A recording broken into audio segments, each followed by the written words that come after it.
What's going on, guys? Welcome back to another video on the channel. Now think about it. How does someone go from being a financially well-off person to becoming a pauper?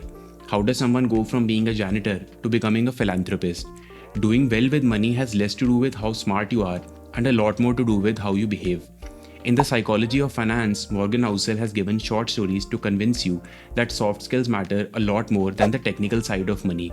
In today's video, I'll be sharing the key ideas from the book that aims to aid people in making better financial decisions. Your experiences with money are a mere blip in time, but are governed by about 80% of how you believe the world works. Consider this quote.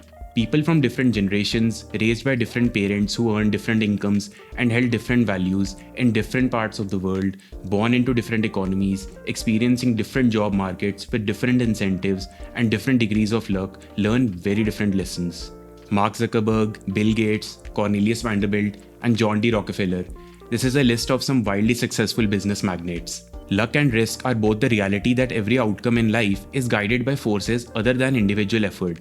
No one actually thinks luck doesn't play a role in financial success, but since it's so hard to quantify and rude to ascribe, people ignore it. Consider this.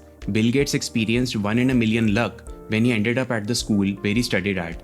Whereas on the other hand, his childhood friend and fellow brainiac Kent Evans experienced 1 in a million risk when he died in a fake accident just before he graduated high school. Reputation is invaluable. Freedom and independence are invaluable. Family and friends are invaluable. The key lessons are that we ought to understand when to stop chasing more, to avoid social comparison, and to understand that some things are never worth risking. Here's a mind-boggling example for you. Warren Buffett began serious investing when he was 10 years old. By the time he was 30, he had a net worth of $1 million. By age 90, Warren Buffett's net worth was $84.5 billion. Of that, $84.2 billion was accumulated after his 50th birthday.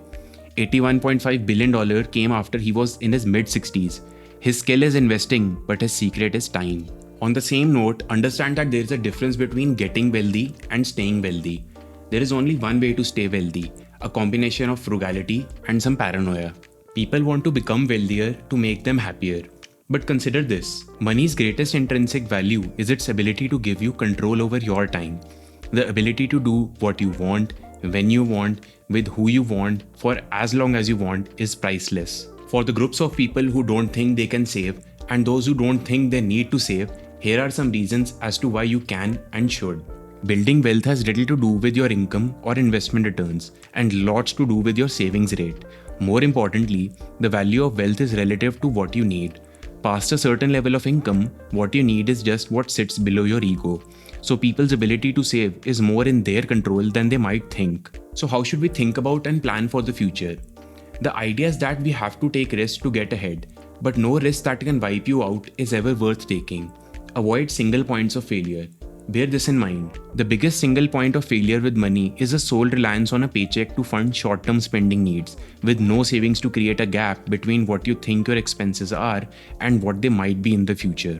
Understand your time horizon and don't be persuaded by the actions and behaviors of people playing different games than you are.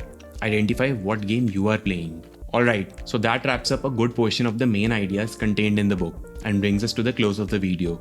Now if you've watched till the end and found this video insightful, do give a thumbs up and subscribe to help support the channel for more such content in the near future. Alright, I'll catch you in the next one. See you!